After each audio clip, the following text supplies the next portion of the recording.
Good morning, JT back again, back in the record room.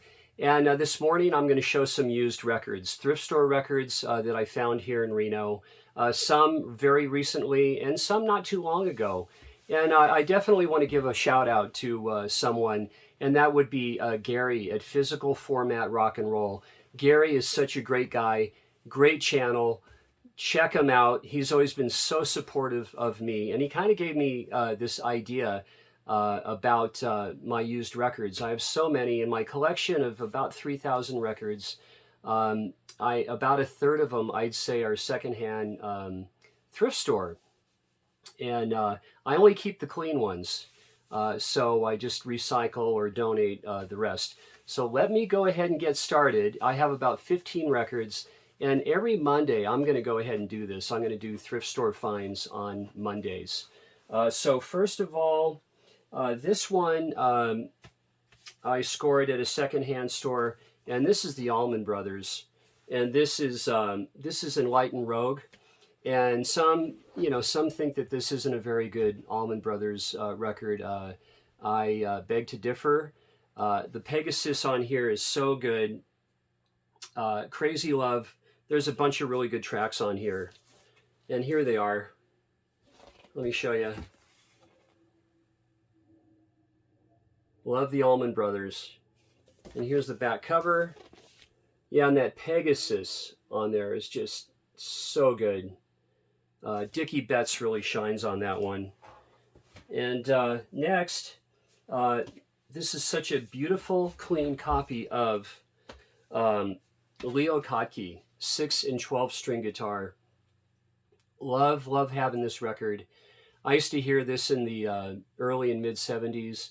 And when I found this one not too far back, I was so stoked to get this one. One of Leo Katki's very best. And here are the songs on there. And this is, let me see here. This is on that Tacoma label.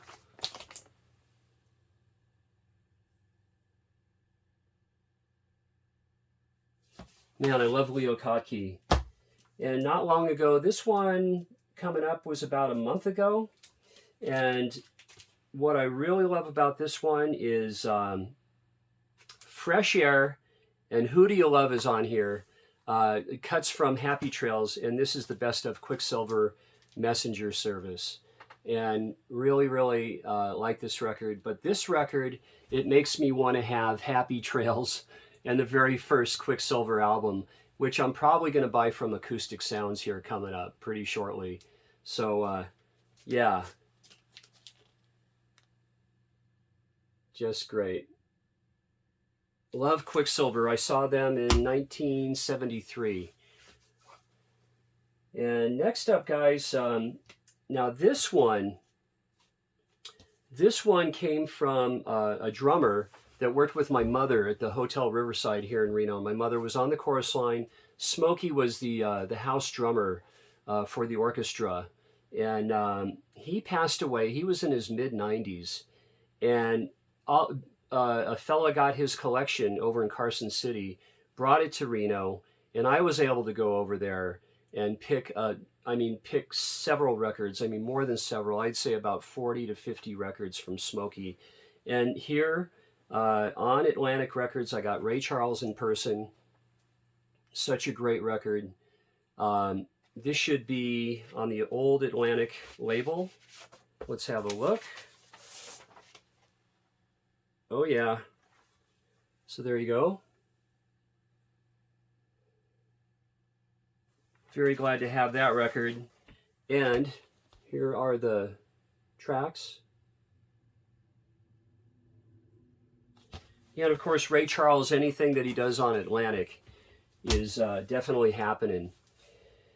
And next up, this is a UK import, and I did actually pay $3 for this. All these other records you see, I paid usually no more than $1.50 for them. But this one I paid $3.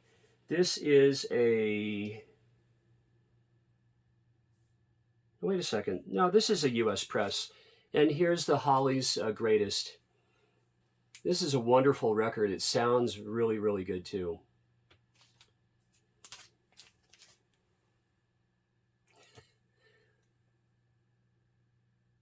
All right.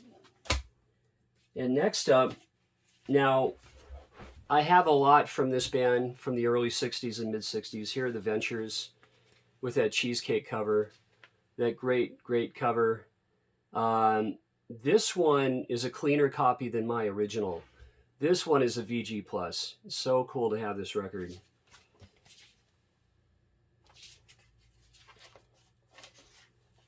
I don't even want to snap it open. It's just so minty. This jacket is a VG Plus to near mint minus. Discogs would call it a mint. I've been having trouble with them lately. And here is on the Liberty label. So that was really great. And next up is Frank Marino and Mahogany Rush Live. Now, I picked this up only about 2 months ago. I did pay $3. No, I didn't pay. I paid $1.50 for this. This was from one of my favorite thrift shops here in town. And this record is so good. Somebody in the VC was talking about this record. I think it was Aaron Alamer. I really think so. Here are the tracks. Or JC at the flip side. One of the two. They were talking about this Mahogany Rush album. It might have been Dylan at Noble Records. Heck, I don't know. I watch a lot of channels, as you guys do too. And next up, this, now Chet Atkins. I have only about, I'd say 8 or 9 or 10 Chet Atkins records. But this one alone, man, this is so good. I can, you know, when I'm cooking dinner, I put this on. It just, from the first needle drop to the last, it just is so brilliant and so inspired. I mean, Chet Atkins, just unbelievable. Here, let me show you the tracks. And this is on that Dynaflex RCA. I paid 25 cents from this. And at this charity shop, it's very close to my house, this thrift store, I usually give them $1. Because when I find a record like this and it's 25 cents, I just give them the $1, right? I mean, you have to. It's a charity, and it's a good one too. And a little backstory on this record. So I'm just going to go ahead and show it. Here's Michael Jackson's Thriller. And I was at about my favorite thrift store, not too far from my home. And a gal, she beat me to a whole stack of records, and she took all of them. And it was a little rude, but that's the way it goes, right? And she one of them was a minty a Michael Jackson Thriller, and I thought, oh man. And so it was always in my mind about getting a Thriller because I never had it on vinyl. And I scored a bit of a vinyl haul of about 250 records about 3 months ago, and in those boxes was a beautiful copy of Thriller. So I'm so glad to have this one, MJ. And there's Michael.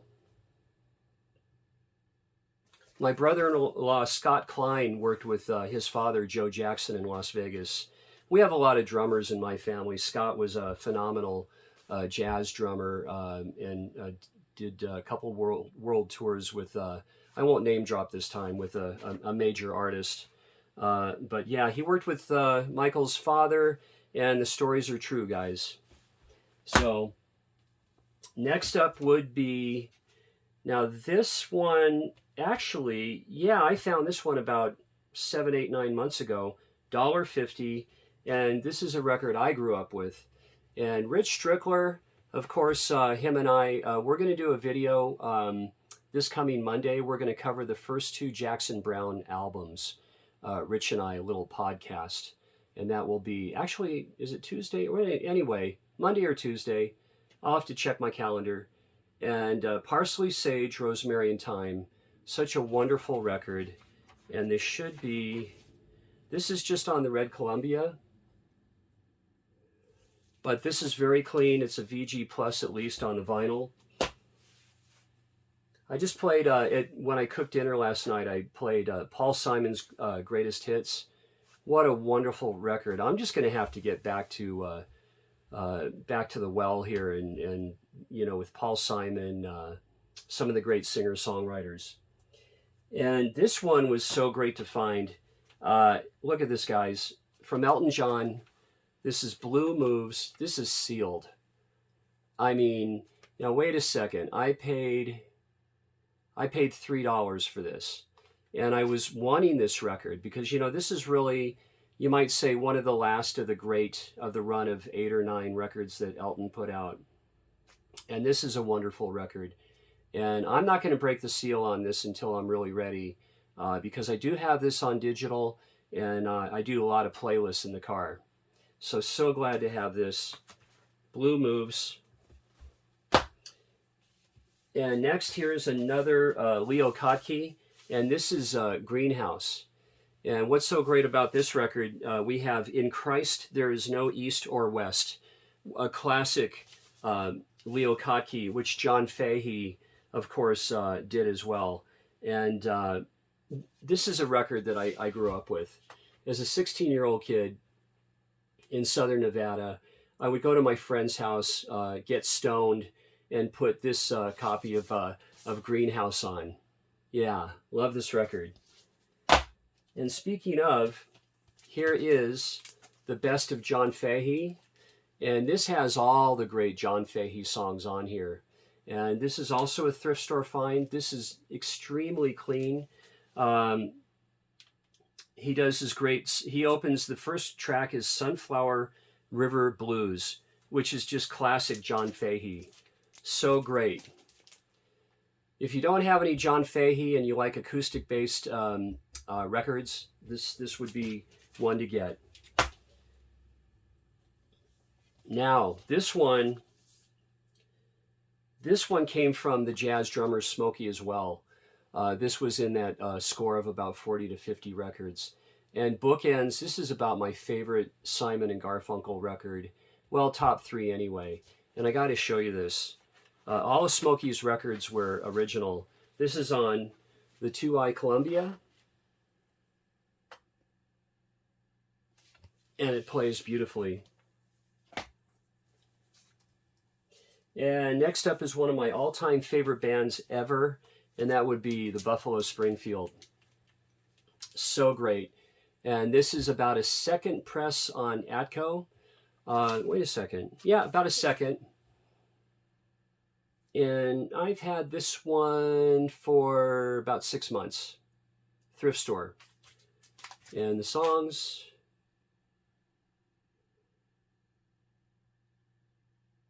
so great. You know, on vinyl, I don't have Buffalo Springfield Again or the very first album. I'll get those eventually, I'm sure. Yeah. And lastly, one day I went to my favorite thrift store and there wasn't much, and I was digging through, and here it was. This is the last record I'm going to show. The Flame album, Street Survivors, Leonard Skinner. And I was so fortunate to see Ronnie Van Zant and Leonard Skinner, the boys, in early '77. They must have been on the tour when the plane crashed. It was Las Vegas at the Aladdin Theater for the Performing Arts, and I just remember Ronnie being barefooted with that top hat and singing his butt off, and it was such a great show. So glad I saw Skinner. And then, you know, of course, we all heard about the tragedy later. So Street Survivors, I mean, such an iconic record. I love Skinner. I love Southern rock. And there it is. Well, guys, hey, thanks. We'll see you Monday with more thrift store finds. And take care. All right. Thanks for watching. Bye.